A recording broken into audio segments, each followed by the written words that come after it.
د پکوړو خوړونکیو د سموسو خوړونکیو د 8000 پښتنو نه شرم نه درځي اوس خو طالب راغلی دی اوس د څه شي لانجه کوې زما قام نن هم له ازادي لمانځي ته د څه شي ازاد یې د چا نه ازاد یې په څه شي کښې ازاد یې وایي چې اپریشن کوم موږ ورته چې نه شو کولی نو اوس ګز او میدان چېرته کوي راځي دا پښتون وطن دی او پنجابیه دا خلک په خپل عزت ډېر سخت خفه کېږي داسې سیلاب به روان وي د وینې ته رښتیا ده ټول پاکستان فوج یې که یوازې د پنجاب د زړه خفه کېږي تا چېرې په دې ولسونو زړه خفه کړو ملګرو پی ټي ایم د ولسونو خبره کوي را د جرنیل خلاف ډېر خلک نارې وهي منمي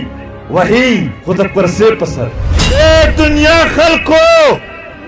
ای پاک متحده کې ناستو خلکو ای د پاکستان په عدالتونو کې ناستو ججانو د یو ورک زوی د مور یو منټ درد برداشت کولی شئ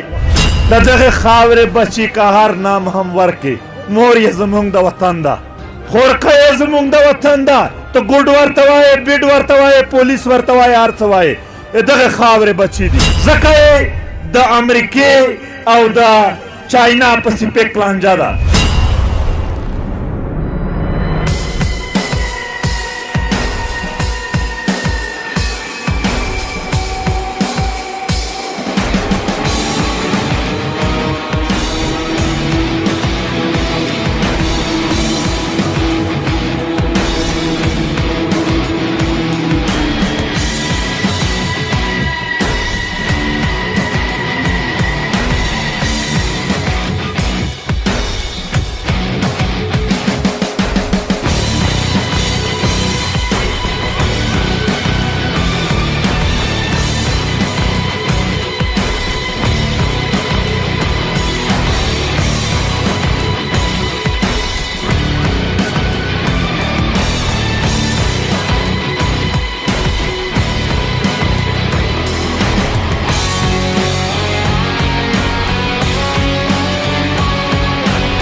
قدم په قدم امن امن وایي دا څوک دی چې دا دومره پهلوان دی منظور جان دی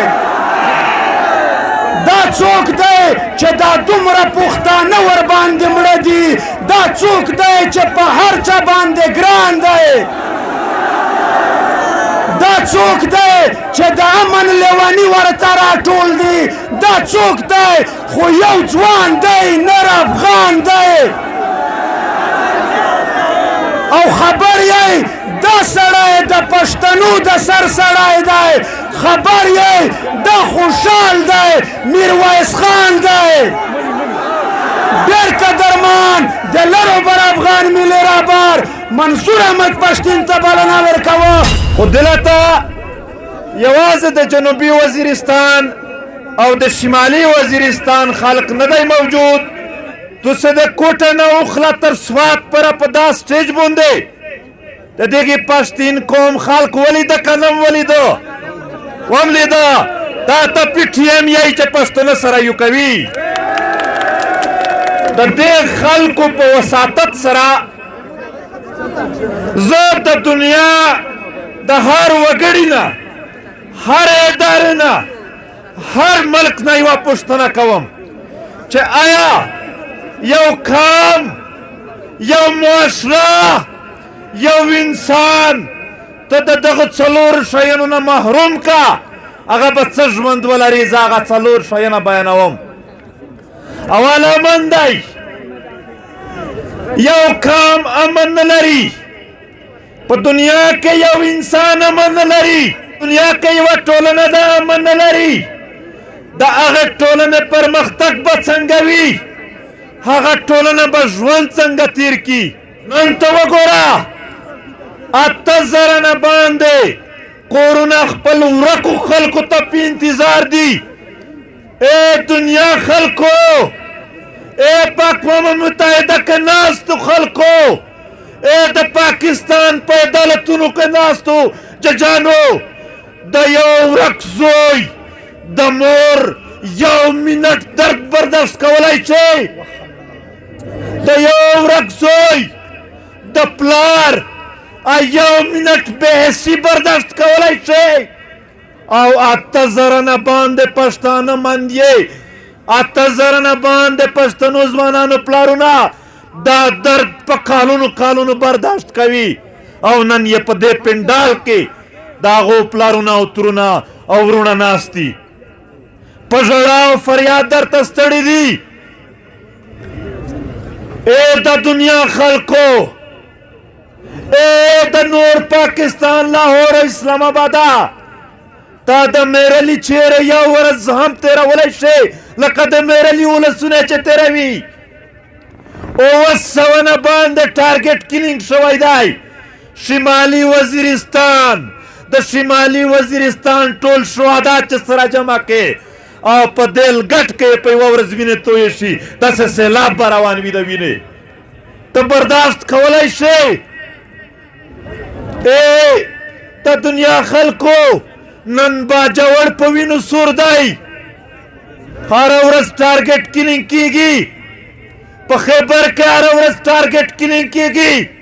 په پېښور حسن خیلو کې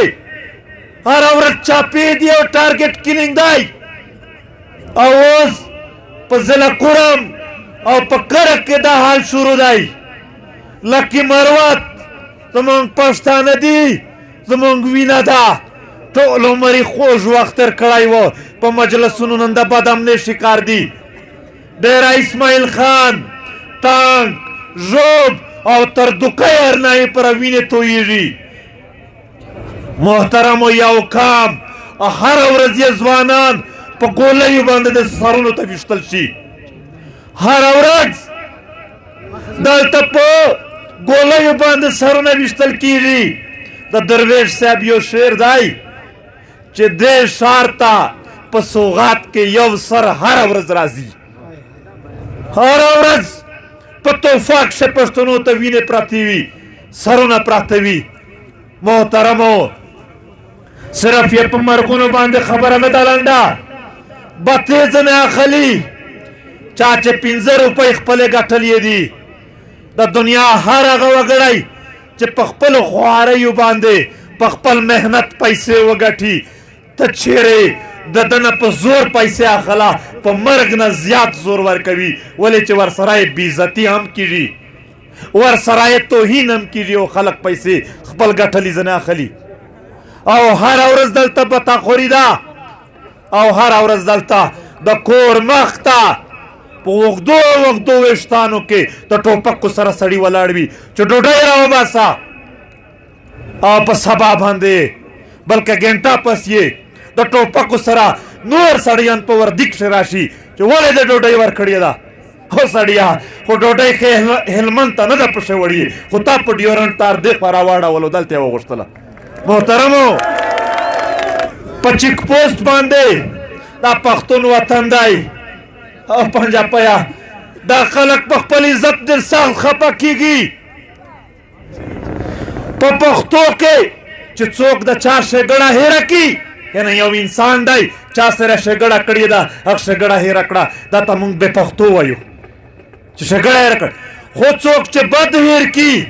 چا د یو انسان سره بد کړي دي هغه انسان هغه بد هېر کړل یعنې پور پیغور یې نه و پېژندلی د بد هېر کړل او د ایږي دشمن سره ناست و هغه ته په پښتو کې بېغیرته وایي. تا هره ورځ دلته خلکو ته کنځلې کوې. تا 8000 پښتانه مړه کړي دي، تا 8000 نه باندې خلک ورک کړي دي. په دې نه پس په کوم انسانیت کې، په کومه پښتو کې به ستا سره څوک ملګرتیا کوي؟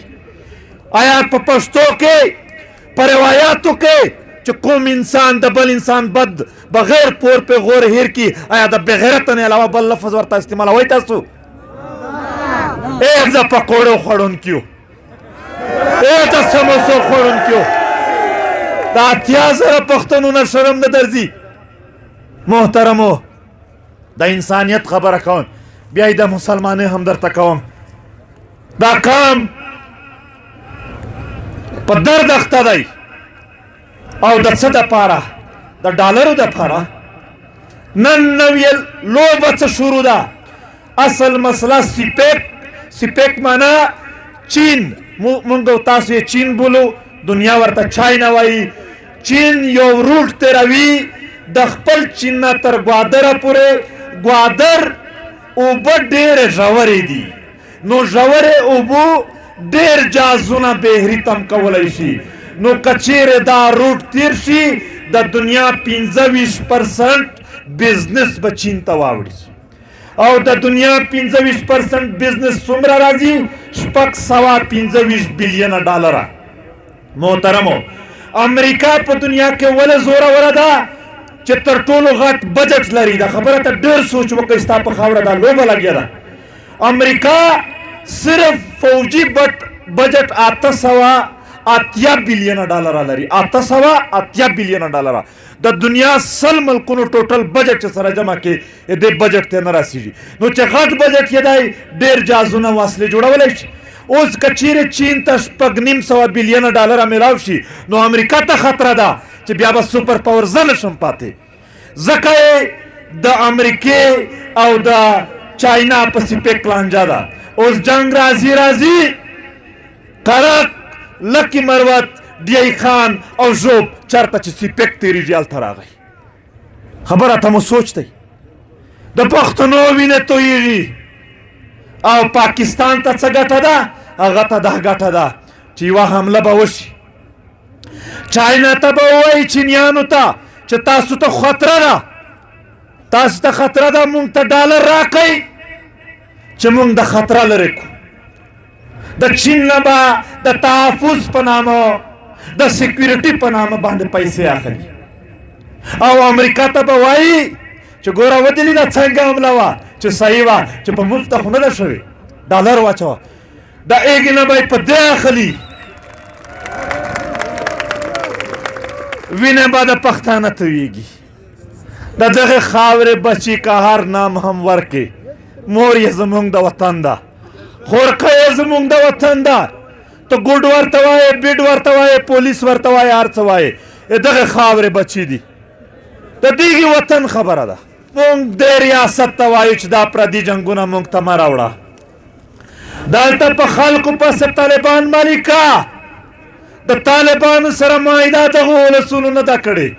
د طالبانو سره معاهدې ته جرنل فضامي تللی و، دا GHQ تللې وه، ستا جرګه تللې وه، موږ نه و تللي.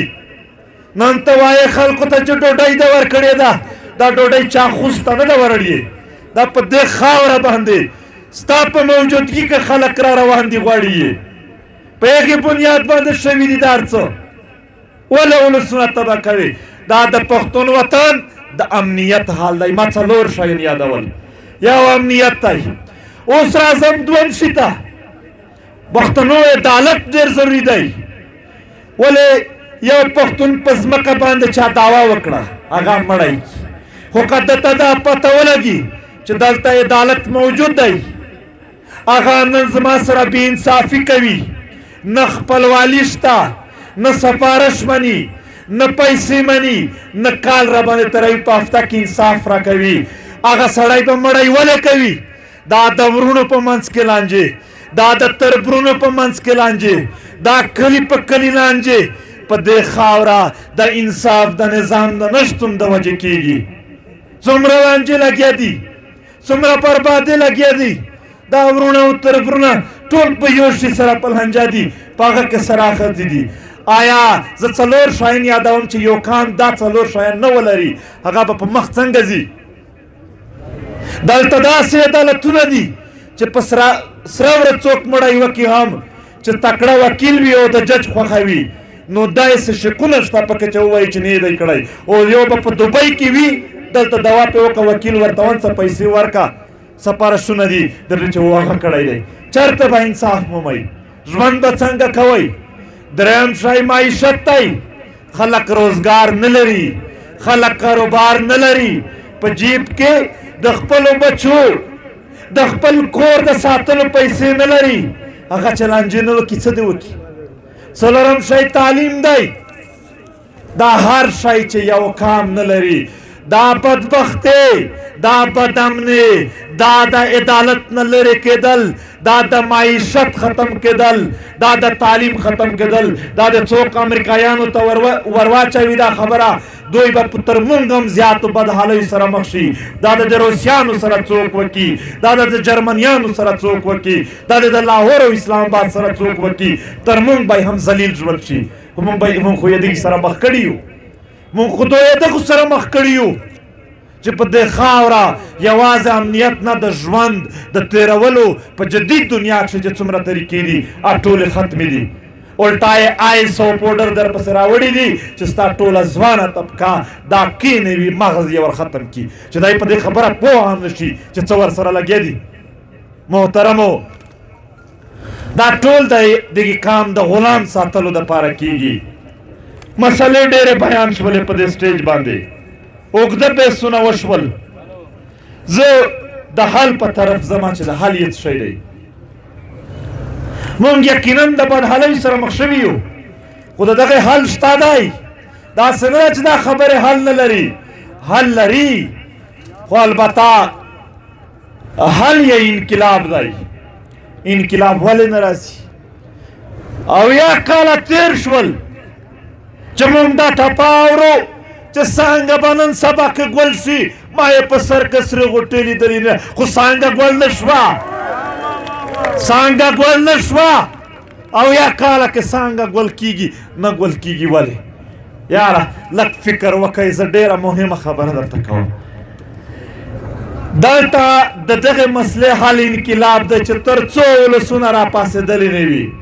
او دغه استعماري قوتونه چې دا چا دا عدالت دا معیشت دا امنیت او دا نظام خراب کړی دی دا د له منځه وړي نه وي تر هغې هېڅ نه کېږي خو البته دا جرأت به په چا کې وي او انقلاب به کله راځي ولې نه راځي انقلاب ځکه نه راځي ولسونه مسلې خو لري یو پارلماني پارټۍ جوړې دي سیاست هغه ورته راشي تر ده هم بهترین دلایلو کې مسایل ورته بیان کړي چې دا مسله دا داسې ده او داسې ده ولسونه وایي چې واه واه زنده‌باد ورته وایي چې حل یې دا دی چې ما ته ووټ راکئ زما حکومت راشي بیا به ستاسو مسلې حل شي خو حقیقت څه دی زه حقیقت درته بیانوم حقیقت دا دی چې د هر چا حکومتونه راغلل که د چا په صوبا لیول باندې لږ څه ووټ بینک ته هغې صوبایي راغلل که د چا په مرکز لیول دی هغې مرکزي راغلل خو آیا د ولسونو مسلې حل شوې خو زه اوس کیسه درته کوم چې ولې نه یو څاروی و ځناور هغه خپل مالک په منډۍ کې یا خرڅولو یا حلالولو خو چې کله یې کش ورکولو هغه نه تللو نو دغې مالک یو چل وکړ یو ګجر یې راوخیستله یو سټیک پرې لشته وه په هغه پرې یو طرف ته ګجره وتړله د سټیک د لشتې د بل سر یې د په مکنډي پرې ور وتړه دا ګجره داسې مخکې ورته وللې ده همدا څاروی دا ځناور پسې روان شو تر حلالولو او خرڅولو ورسېدلو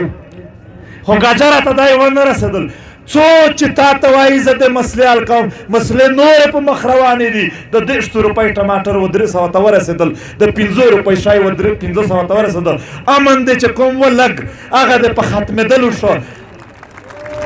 یار مسله څه ده مسله دا ده چې ته د یو استعماري نظام لاندې ژوند تېروي او په استعماري نظام کې د خلکو وهل ځپل لوټل دا ممکن وي ترقي ممکنه نه ده هلته دا استعماري نظام ولې استعمار څه ته وایي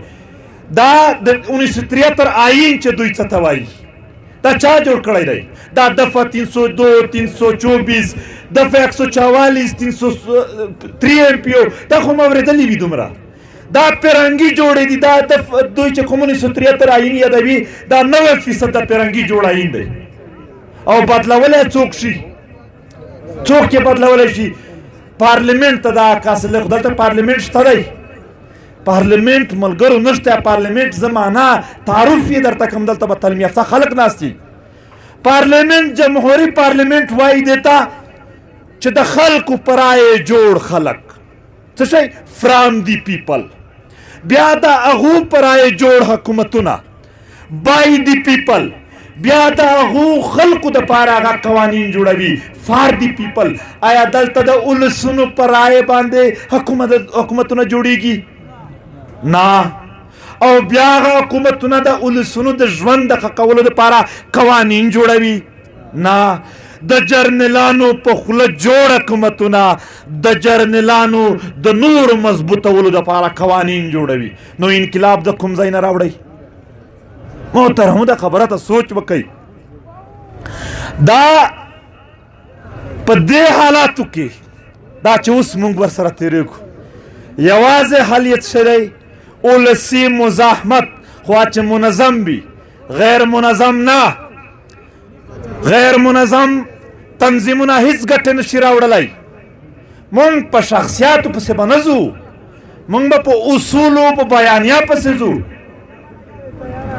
لہذا که ته تیر تاریخ وګوره آیا په یو وخت کې دا نن چې څومره عوام دی په ټول پاکستان کې تر دې زیات خلکو یوازې د پیپلز پارټۍ بوټو سره خو شته ورسره نشته یو وخت کې نواز شریف سره و یو وخت کې اقبال سره و ولې لاړل هغو خلکو ته دوی یو بیانیه مخکې راوړله وروسته یې خپله بیانیه سره دروغ کول دوکې کولې نو خلک ځینې لاړل دلته به د یو بیانیې سره اصولي موقف سره ته پر مخ ځې ته به د اولسونو مزاحمت کوې ته به اولسي مزاحمت کوې زه که پارلیمنت ته لاړ شم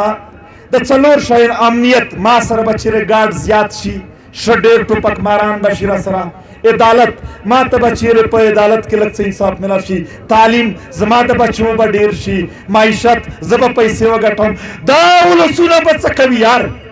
دا اولسونو معیشت به کله په مغزي د دغو اولسونو امنیت به کله په مغزي د دغو اولسونو عدالت به کله ښه کېږي د دغو اولسونو تعلیمونه به کله په مغزي دا چې رړۍ لګولي دي دا دکانداران دا دلته د درزیان چې کوم دي دا مزدوران او ملګرو پی ټي ایم د اولسونو خبره کوي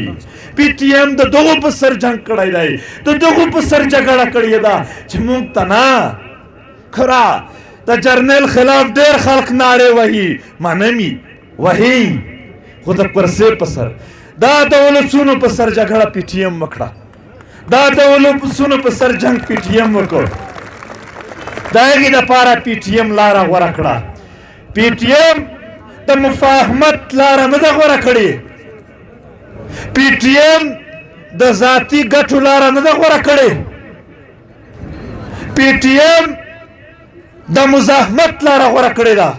او مزاحمت څنګه کیږي یو ځل به ته په خپلو اولسونو کې ملي فکر جوړ کړي چې دوی کم سے کم پوهه خو لري ځینې خلک وایي چې ټوپک یې حل دی ورور حل یې ما ته معلوم دی ته ما راشایه خو زه چې خپل کام راویښ کړم زما کام نن هم له ازادي لمانځي ته د څه شي ازاد یې د چا نه ازاد یې په څه شي کښې ازاد یې یو ځل به کام پوهه لري ملي فکر به لري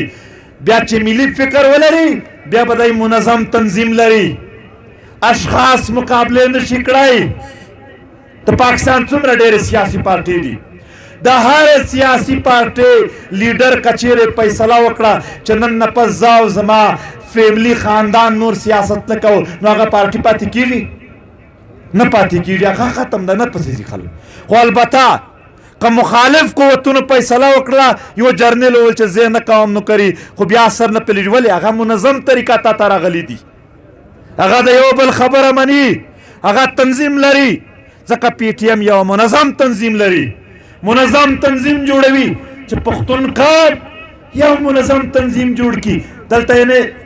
لګیا دي حالات چې موږ د جرګې مخالفتونه نه کوو موږ د وړې وړې ټولنې مخالفتونه نه کوو خو دا جرګې وړې وړې ټولنې موږ لیدلي دي چې 3 ورځې غورې کوي 4 ورځې ډي سي په دفتر شپه په پړو ناس خبره کوي اصل خبره پی ټی ایم دی پی ټی ایم سودا نه کوي دا سړی وکسي غوښې ورته یولې بیا راووتل هغه خبرې درته کوي پی ټی ایم سودا کوي ولسونه ګواهي ورکوي تاسو پی ټی ایم مضبوط کوي تاسو په وړې وړې ټولنې باندې نه خلاصېږئ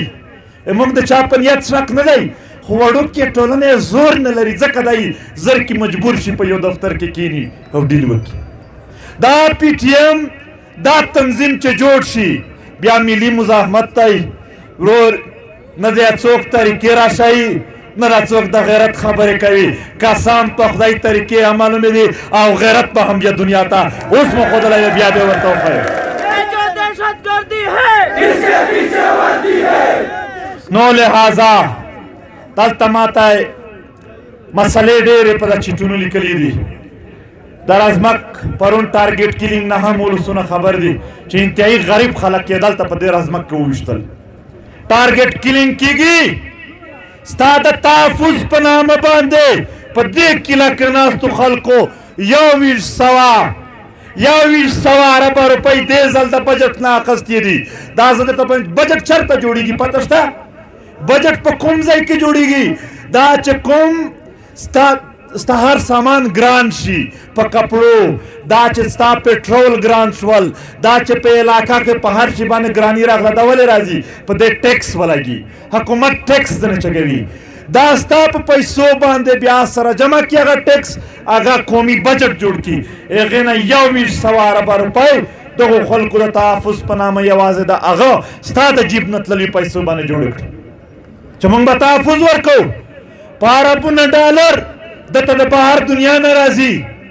کار یې څه دی چې زه خو د ټول ملک فوج یم دوی وایي دا خو زموږ د ټولو ملک دی شا رښتیا ده وایې که رښتیا وایې بیا د دغې خبرې جواب ووایه چې 900 ټارګېټ کیلینګ په میره لیک شوی شول تا تر اوسه پورې په هغه غوسه نه ده کړې په هغه نه یې خفه شوی ټول نارت وزیرستان ټول پښتانه علاقه کې 80,000 پښتانه نه زیات شهیدان شول تا چیرې یوه ورځ په هغه باندې د خفګان یو تش ټویټ او پوسټ نه دی کړی پښتانه پرېږده 100 سرکاري سړي د پولیس و په پېښور چې څو میاشتې اول هغه یې وویشتل په هغه تا خفګان نه کولو ولسونو چې خفګان کولو تا په هغه یې فایر کټو او البته 2-3 میاشتې مخکې په میرلي کې اوه فوجان و چې د پنجاب و چې کله هغه وویشتل شول بیا تا ټویټونه کول چې زړه مې خفه دی بیا په ټول نارت وزیرستان کې کرفیو وه بیا د تر کونړ پره بمبارې وکړې بیا د تر خوست پره بمبارې وکړلې آیا ته رښتیا د ټول پاکستان فوج یې که یوازې په پنجاب د زړه خفه کېږي تا چیرې په دې ولسونو زړه خفه کړو تا چیرې په دې ولسونو زړه خفه شو نو لہذا ملګرو ګیټونه باندې په چمن کې په ولسونو باندې برید وشو او هغه ولسونه انتهایی جفاکش خلق دی د غربت سره مخامخ کړي دي نن یې اکثر خلک په جیلونو کې دي اف آی آرونه کوي او د پی ټی ایم هغه ملګري چې په هغه احتجاج کې شامل هم نه و هغه ورچوي ونسي په انګور اډه باندې نن هم خلک ناستي ژاړي غلام خان بد حال دی دغسې په تورخم او په نورو سیمو کې هم دوی پښتانه ځوروي مخکې یې ویل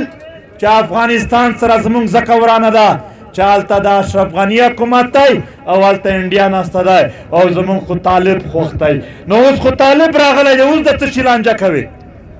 اوس دې په څه لانجه شروع کړې ده اوس ولې په ډیورن لاین ګیټونه باندې ته نه منې پاسپورټ یې ختم کو شناختی کارډ یې ختم کو نان کسټم پیډ ګاډي ختم کوي ټیکس فری زون ختم کوي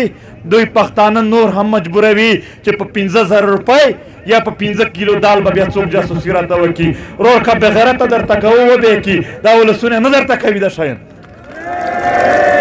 خدای کوشش دا کوي چې د پښتنو معاشي قتل عام وکړي محترمو د دغو شیانو پر خلاف یو دا چې د امنیت خرابېدو روان دی په ټول پښتون بیلټ کې او خراب دی. دوم دا چې په ډیورنډ لاین کوم ګیټونه دي هغه ګډوډي یې جوړه کړې ده په زور پاسپورټ او دغه شیان به پې مني. ټیکس فری زون ختم کوي او په پښتونخوا کوزو علاقو کې خلک په لوډ شیډینګ او په ګرمیو غر کړل. د دغه پر خلاف به پی ټی ایم دا احتجاج اعلان کوي. په دیوه ورځ کې نن موږ مرکزي کمیټي ټوله پر ازمک جلسه باندې سره مصروف شولو نو زر به اعلان کې خو اعلان به څنګه وي په ټول وطن کې به انشاءالله په یو ځای ولسي پاڅونونه کیږي چې هغه به ټول وطن راپورته شي. یوه او قامه یو خبره پښتون قام ته کوم که رښتیا په یوه ورځ ټول راپاڅېدلی بیا په بله ورځ زمونږ بل اعلان ګورئ چې بیا هغه څه شی دی بیا به ووینئ